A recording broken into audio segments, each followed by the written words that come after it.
বাংলাদেশের নাগরিক হিসেবে নিজ নিজ ক্ষেত্রে অবদান রাখতে ক্ষুদ্র নৃগোষ্ঠীর শিক্ষার্থীদের আহ্বান জানিয়েছেন প্রধানমন্ত্রী শেখ হাসিনা। সকালে প্রধানমন্ত্রীর কার্যালয়ে সমতলের ক্ষুদ্র নৃগোষ্ঠীর মেধাবী শিক্ষার্থীদের মাঝে শিক্ষাবৃত্তি প্রদান অনুষ্ঠানে প্রধানমন্ত্রী বলেন, সব শ্রেণী পেশার মানুষের অর্থনৈতিক ও সামাজিক জীবনমানের উন্নয়ন ঘটাতে কাজ করছে সরকার। সকালে প্রধানমন্ত্রীর কার্যালয়ে সমতলে বসবাসরত ক্ষুদ্র নৃগোষ্ঠীর উচ্চশিক্ষায় অধ্যয়নরত ৫০০ শিক্ষার্থীর হাতে বৃত্তির চেক তুলে দেন প্রধানমন্ত্রী শেখ হাসিনা।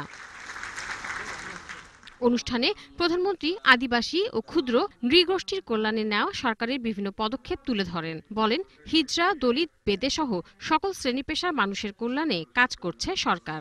আমরা আমাদের দেশের উন্নয়নটা যখন চাই তখন সকল শ্রেণী পেশার মানুষেরই চাই, যে কারণে আমরা এদেশের সর্বশ্রেণীর, শুধু ক্ষুদ্র নৃগোষ্ঠী সারা বাংলাদেশে ছড়িয়েছে তা নয়, এখানে আমাদের বেদের শ্রেণী, হিজড়া, চা শ্রমিক, দলিত শ্রেণী সকলেরই ভাগ্য পরিবর্তনের জন্য আমরা কাজ করে যাচ্ছি। যেমন শিক্ষায় দীক্ষায় আধুনিক প্রযুক্তি ব্যবহারের জন্য আমাদের সকল জনগোষ্ঠীর সমান সুযোগ পায়।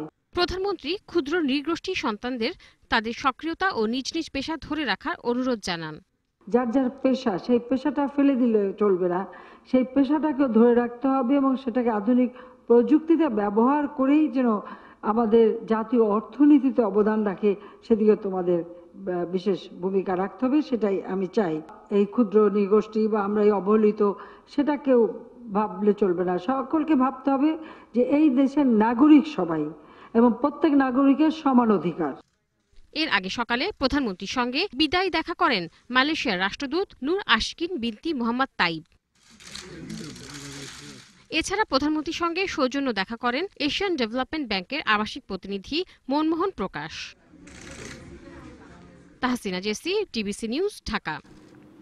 সাভারে জাতীয় স্মৃতিসৌধ ও ধানমন্ডিতে বঙ্গবন্ধুর প্রতিকৃতিতে শ্রদ্ধা নিবেদন করেছেন speaker doctor Shirin Sharmin Chowdhury, deputy speaker advocate Fazle Rabbi Miah সহ চিফ হুইপ এবং হুইপরা। দুপুরে জাতীয় স্মৃতিসৌধে মুক্তিযুদ্ধের শহীদদের প্রতি ফুল দিয়ে শ্রদ্ধা জানান তারা। এরপর স্মৃতিসৌধের পরিদর্শন বইতে মন্তব্য করেন। এ সময় স্পিকার বলেন, সংসদে সরকারি ও বিরোধী দল সবাইকে সমান সুযোগ দিতে চান তিনি। এবারে সংসদ কার্যকর হবে বলেও আশা করেন তিনি। পরে রাজধানী ধানমন্ডি ৩২ নম্বরে জাতির পিতা বঙ্গবন্ধু শেখ মুজিবুর রহমানের প্রতিকৃতিতে শ্রদ্ধা জানান স্পিকার।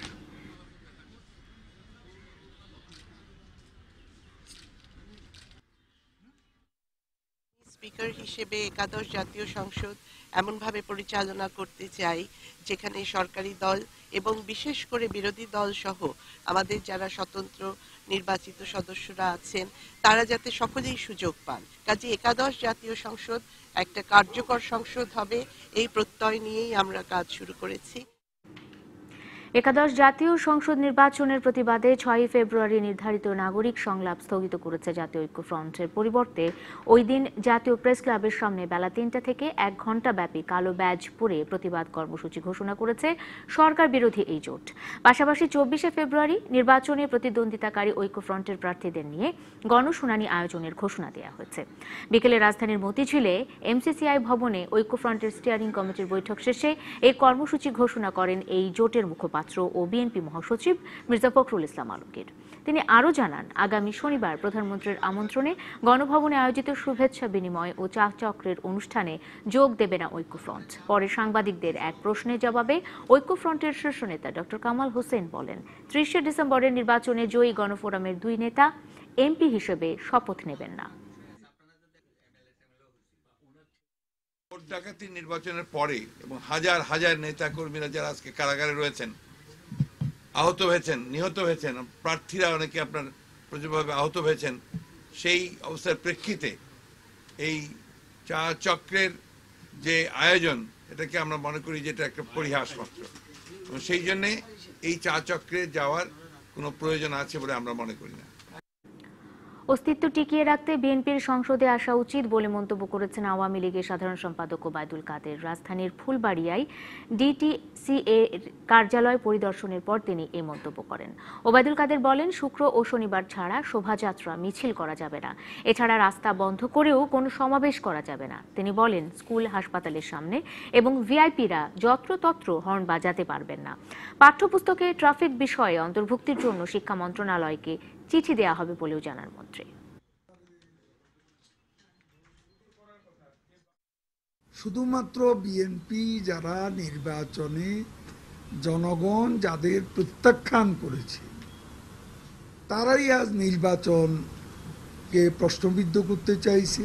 বিদেশিদের কাছে এই নির্বাচনকে অগ্রহণযোগ্য করে তারা তুলতে পারেনি। বিরোধী দল হিসেবে তাদের এখন উচিত সংসদে যোগ দেওয়া। মেয়র হিসেবে নির্বাচিত হলে সিটি কর্পোরেশনকে দুর্নীতিমুক্ত করার প্রত্যয় ব্যক্ত করেছেন ঢাকা উত্তর সিটির মনোনীত মেয়র প্রার্থী আতিকুল ইসলাম। এছাড়া যানজট ও জলজট দূর করতে কার্যকর ব্যবস্থা নেওয়ার কথাও জানিয়েছেন তিনি। বিকেলে রাজধানীর কৃষিবিদ ইনস্টিটিউশনে এক মতবিনিময় সভায় তিনি এসব কথা বলেছেন। অনুষ্ঠানে আওয়ামী লীগের যুগ্ম সাধারণ সম্পাদক মাহবুবুল আলম হানিফ ও আব্দুর রহমান বলেন, জাতীয় নির্বাচনে বিএনপির লজ্জাজনক হারের কারণেই স্থানীয় নির্বাচন থেকে তারা দূরে রয়েছে। ছিদ্র না খুঁজে নিজেদের পরাজয়ের কারণ বের করার আহ্বান জানিয়ে তারা বলেন, স্থানীয় নির্বাচনে অংশ না নিলে রাজনীতি থেকে বিএনপিকে ছিটকে যেতে হবে। আতিকুল ইসলাম নির্বাচিত হলে সাবেক মেয়র আনিসুল হকের মতো কাজ করে যাবেন বলে প্রত্যাশা করেন অনুষ্ঠানে উপস্থিত বক্তারা।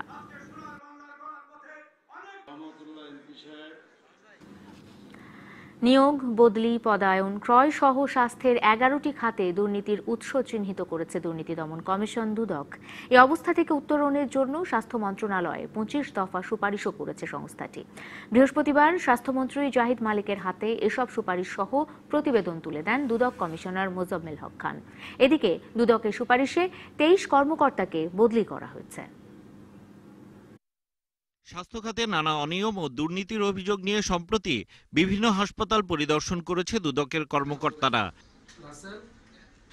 পরিদর্শন শেষে সেবা, নিয়োগ, বদলি, পদায়ন, ক্রয় সহ 11টি খাতে দুর্নীতির উৎস চিহ্নিত করেছে দুদক। প্রতিবেদনে বলা হয়েছে, যন্ত্রপাতির ব্যবহার, হাসপাতালে ওষুধ থেকেও রোগীদের না দেয়া, নিম্নমানের যন্ত্রপাতি ক্রয় সহ বিভিন্ন দুর্নীতি হয় স্বাস্থ্য খাতে। নিয়োগ, পদোন্নতি, পদায়ন এইসব ক্ষেত্রে অনেক সময় নীতিমালা থাকে না। সরকারি হাসপাতালে ঔষধ আছে, সেখানে চিকিৎসার জন্য যে পরীক্ষা নিরীক্ষার সেই ব্যবস্থাও আছে, সেই ব্যবস্থাগুলো দেখা যায় যে অনেক সময় করা যায় না। আমাদের কিছু অনৈতিক কার্যকলাপ থাকে। ডায়াগনস্টিক সেন্টারের ব্যাপারেও অনেক সময় কথা আছে, অনেকে দালালের খপ্পরে পড়ে। স্বাস্থ্য খাতের এই দুরবস্থা থেকে উত্তরণের জন্য হাসপাতালের ক্রয় কমিটিতে বিশেষজ্ঞদের রাখা, বদলি ও পদায়নের নীতিমালা তৈরি সহ 25 দফা সুপারিশ করা হয়েছে। ক্রয় কমিটিতে যেন পেশাদার লোক থাকে, অর্থাৎ সেই বিষয়গুলো যারা চিনে জানে তাদেরকে যেন সেই কমিটিতে রাখা হয়। এই টেন্ডারিংটা যদি করা হয় তাহলে কারো চাপ, প্রভাব এগুলো আমাদের আসলে স্পর্শ করে না। গ্রামে কাজ করা একটা শর্ত আরোপ করে দেওয়ার সেই কথাগুলো আমরা বলেছি, যে গ্রামে কাজ না করলে যেন তাদের ভবিষ্যতে পদোন্নতিতে সেটা একটা অন্তরায় হয়। স্বাস্থ্য খাতের নানা অনিয়মের কথা স্বীকার করে স্বাস্থ্যমন্ত্রী জানান, দুদকের প্রতিবেদন পর্যালোচনা করবেন তারা। এমন সমস্ত জায়গা থেকে তদবির আসে যে সেটা আমরা উপেক্ষা করতে আমাদের কষ্ট হয়ে যায়। আমরা চাইব যে এই সমস্ত তদবির যাতে না আসে এবং আমরা সঠিক যাতে আমরা কাজটা করতে পারি। চিকিৎসকদের উপস্থিতি এবং মানসম্মত সেবা নিশ্চিত করতে মনিটরিং টিম গঠন করা হবে বলেও জানান মন্ত্রী।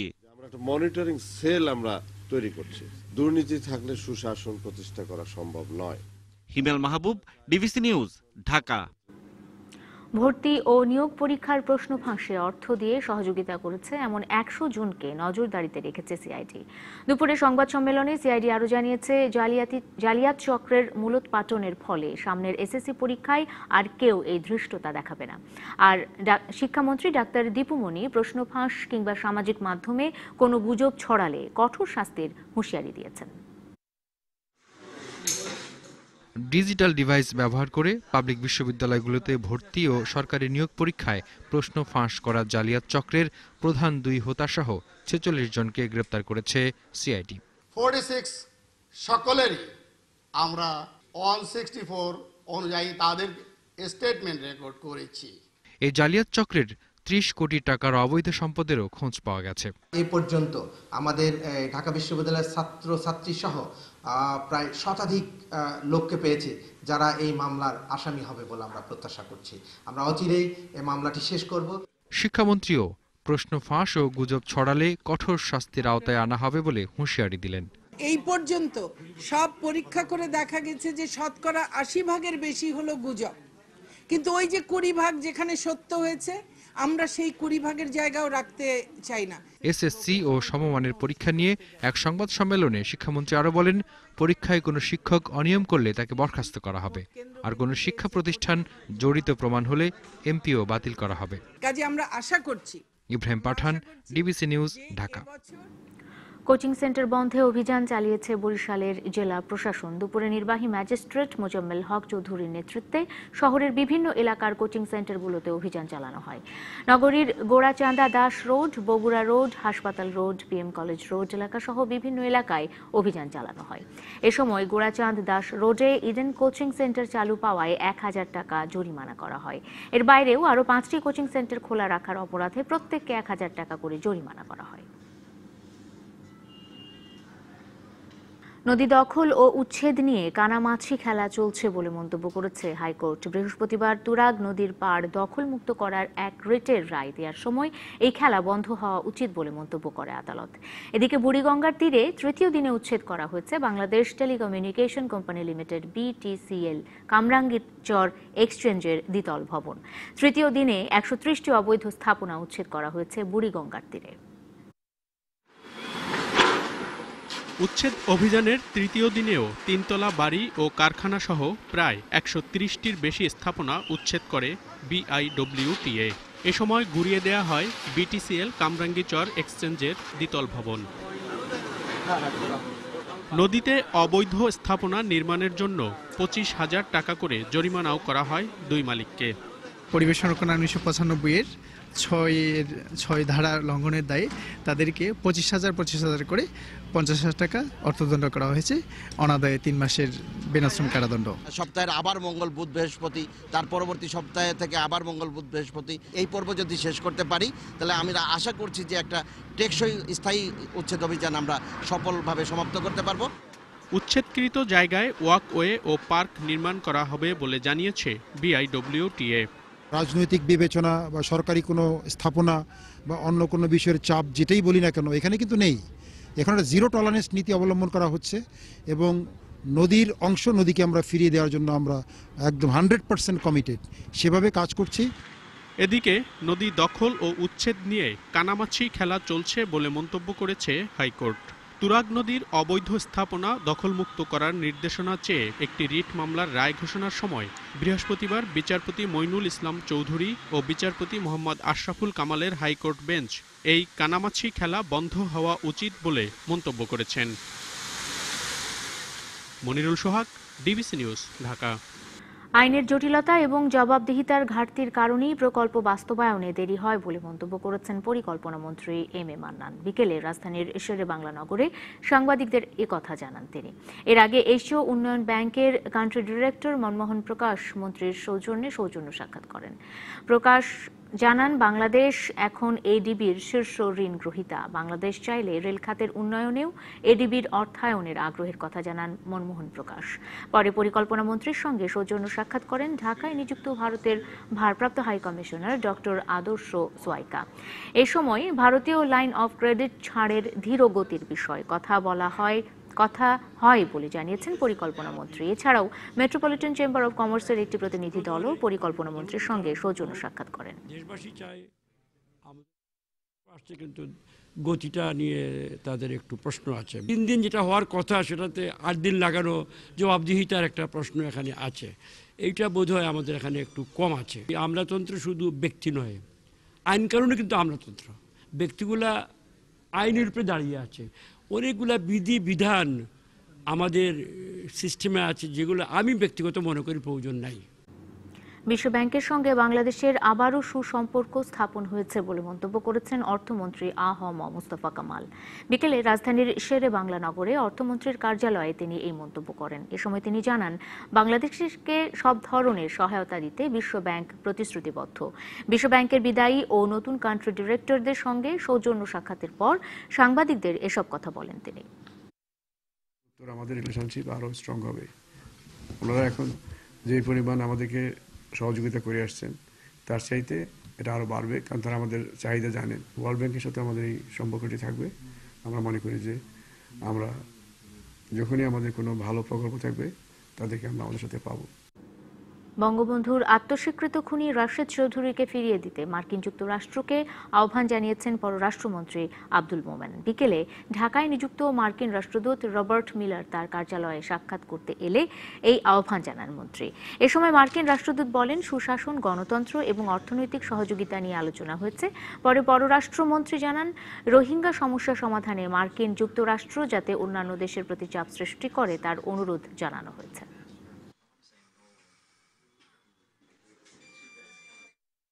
আমরা রাশেদ চৌধুরীকে ফেরত নেওয়ার জন্য বলছি, আগে তোমরা আমাদের একজনকে, মহিউদ্দিনকে, এরা কিলার এবং এরা তোমাদের যদি দেশের কোনো কোর্টের ভার্ডিক্ট হতো কারো কিলারের বিরুদ্ধে, তাহলে ইউ উড হ্যাভ এনফোর্সড ইট।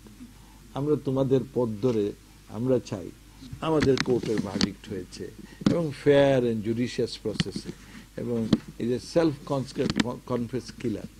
সুতরাং তোমরা একে আমাদের কাছে পাঠালো।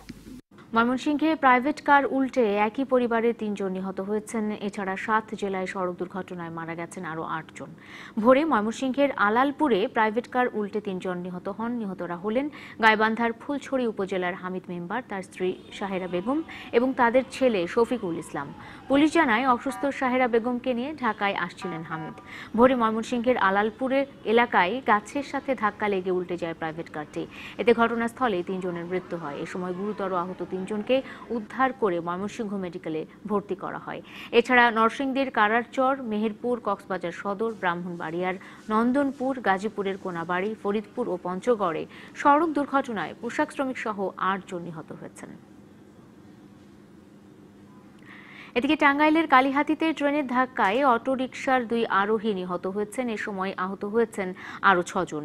সন্ধ্যায় উপজেলার সল্লা এলাকায় লেভেল ক্রসিংয়ে এই দুর্ঘটনা ঘটে।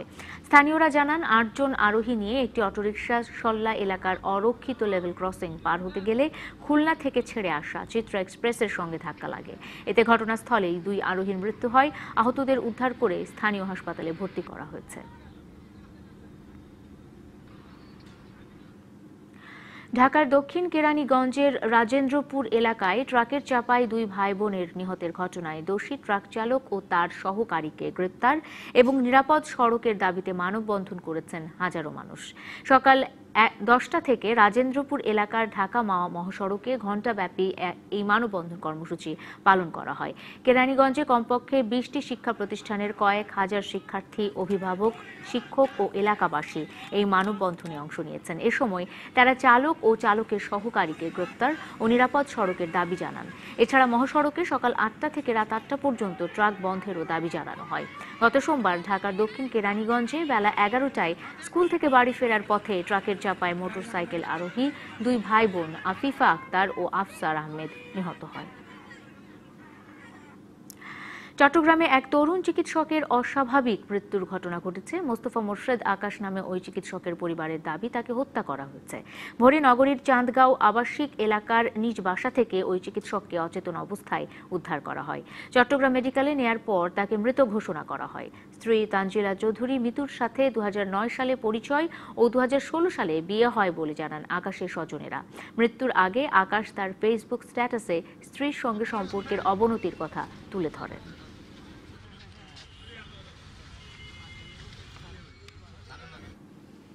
গুণমান ঠিক রেখে নিরাপদ সবজি ভোক্তার কাছে পৌঁছানোর কোনো ব্যবস্থাপনা নেই দেশের বাজার ব্যবস্থায়।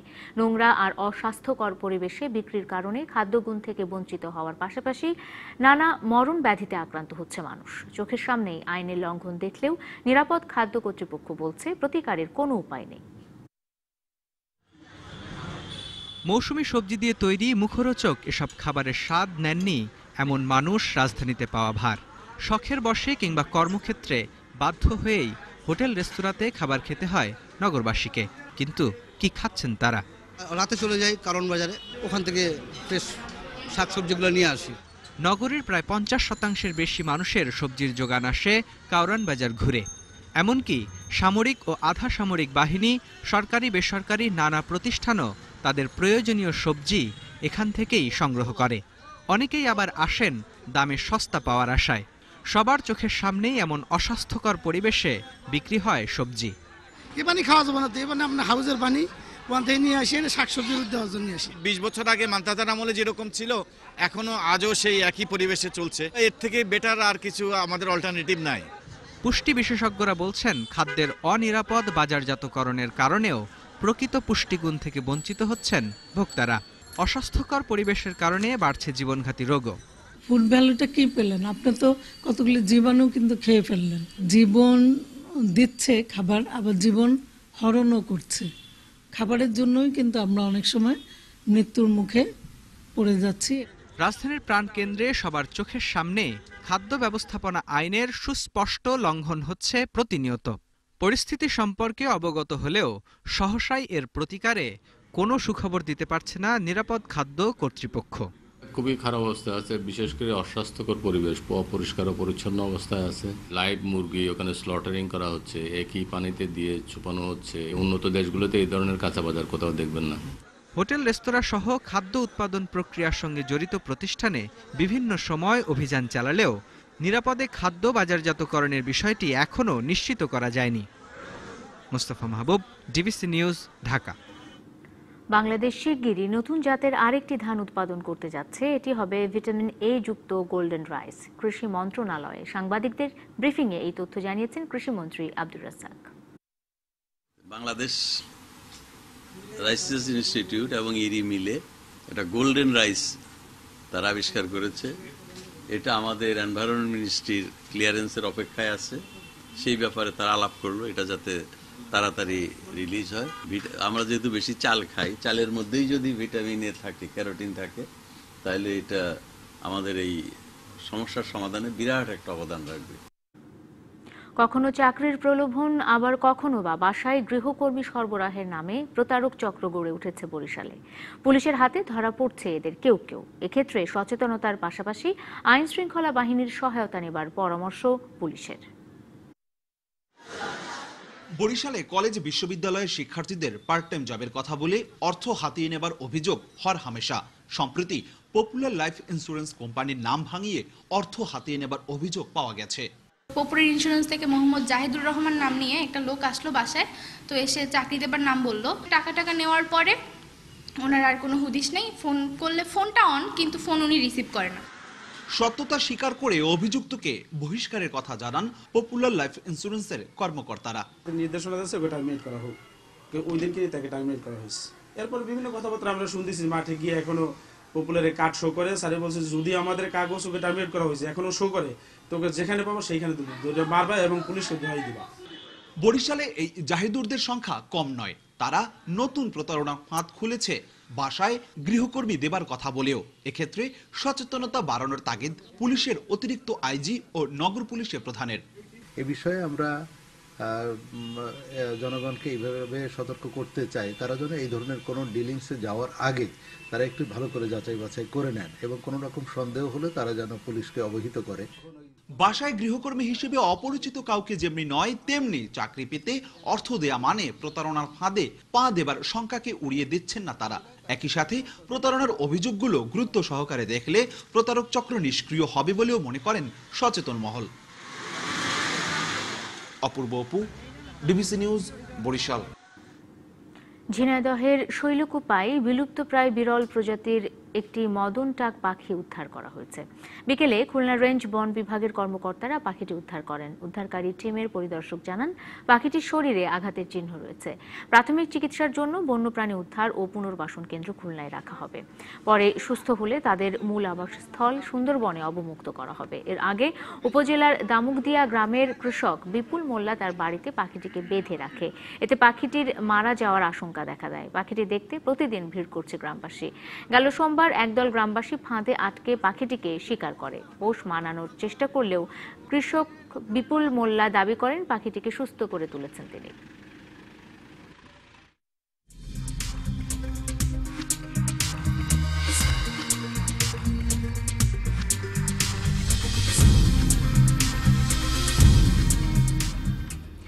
আগামীকাল শুক্রবার বাংলা একাডেমি চত্বর ও সোহরাওয়ার্দী উদ্যানে শুরু হচ্ছে অমর ২১ গ্রন্থমেলা। বিকেল ৩টায় মেলা উদ্বোধন করবেন প্রধানমন্ত্রী শেখ হাসিনা। সোহরাওয়ার্দী উদ্যান আর বাংলা একাডেমি চত্বরে চলছে স্টল সাজানোর শেষ মুহূর্তের প্রস্তুতি।